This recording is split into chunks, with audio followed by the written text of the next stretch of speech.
Individual अकेलो तकरीरूं करे करे यारी हरी हरी थकी ये बड़ी पत नसीब निभानी को मदद असानो मान शायदो मान उनके लाचार को तके तरह सा आम बनी देखे उन्हें व्यक्त करे उन्हें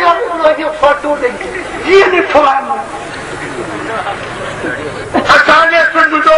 ये हाथी जोड़े चयो आहे मूंखे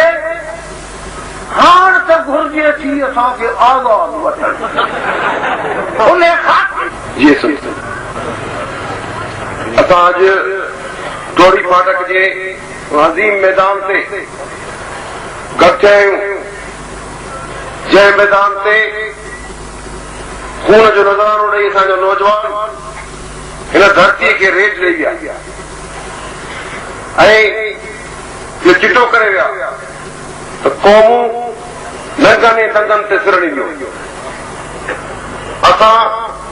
ऐं हिन ॻाल्हि जो मूंखे फ़ख़ुरु आहे टोड़ी फाटक जो जॾहिं इहो इंसिडेंट थियो ऐं जॾहिं टोड़ी जे बाक़ी जेके असांजा गिरफ़्तार थिया नौजवान जॾहिं उहे जेलनि में आहे ऐं जॾहिं हिते इहो फ़ैसिलो कयो वियो पाकिस्तान जी सरकार खां त हिननि खे फांसी ॾिनी वञे त बाबा हुन वक़्तु क़ौमी असेंबली में हुयो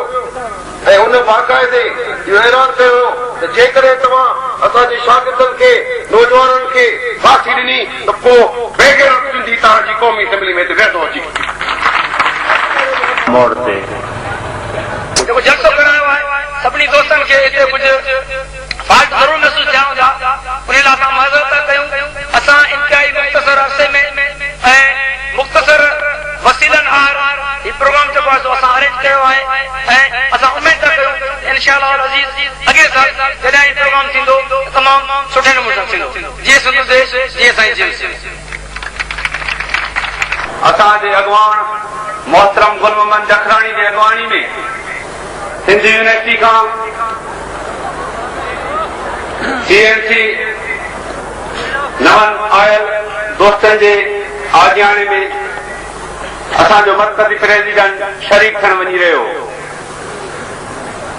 त फौजी दरंदनि खे इहा ॻाल्हि ज़हन नशीन कराई वई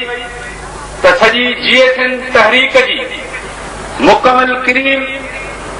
हिननि टिनि बसनि में सवार थी लाड़काणे वञी रही आहे जेकॾहिं तव्हां हिननि खे ख़तमु कंदो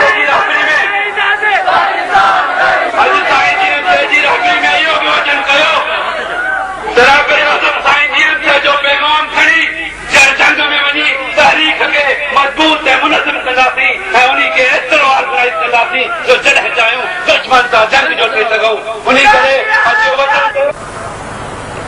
बिना कर खुश रस्में न खूनो खाक हलते धन खुदा रहमत खुनंदा पाक पाक वाला पाक तीन खुदा रहमत खुनंदा पाक तीन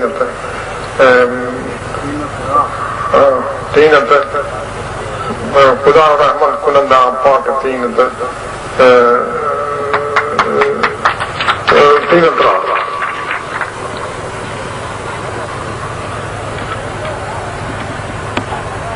ख़ुदा साईं उन्हनि माण्हुनि ते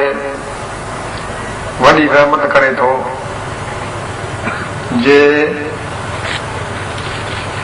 अहिड़ो रस्तो वठनि था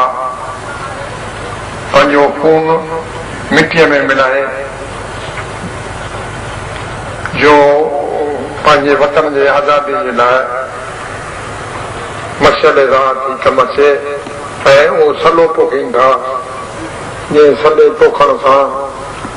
क़ौम आईंदे ज़िंदा थियनि थियूं।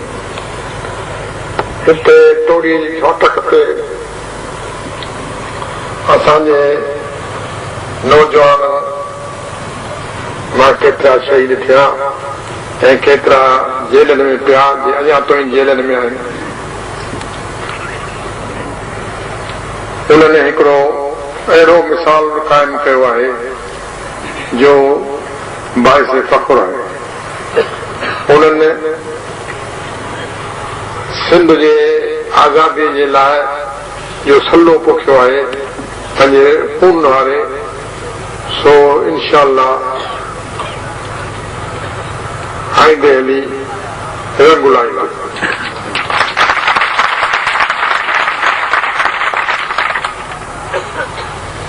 इहो हिकिड़ो मुख़्तसिर तादाद आहे माण्हुनि जो ऐं जोशीला आहिनि। घरनि में जोश होश खां घणो आहे ऐं अञा पूरी तरह सां सम्झी सोचे न रोहनि था न को कदम खणनि था। ॿिए तरफ़ कसीर तादाद माण्हुनि जो उहो आहे जो बकोल क़ुरानी आयत जे सुमन बुकुमन उमियन फहमला यरजउन अंधा ॿोड़ा गूंगा थी अहिड़े तरफ़ हली रहिया आहिनि जंहिंमें सिंध जो मुस्तक़बिल ऊंधाओ थियण जो इम्कान आहे ऐं उन ऊंधाए थियण जो इम्कान इहो आहे जो सिंध जे माण्हुनि गुज़िरियल 1988 में जे अफ़गानी वठी सिंध जो कुझु हलियो आहे पर 1988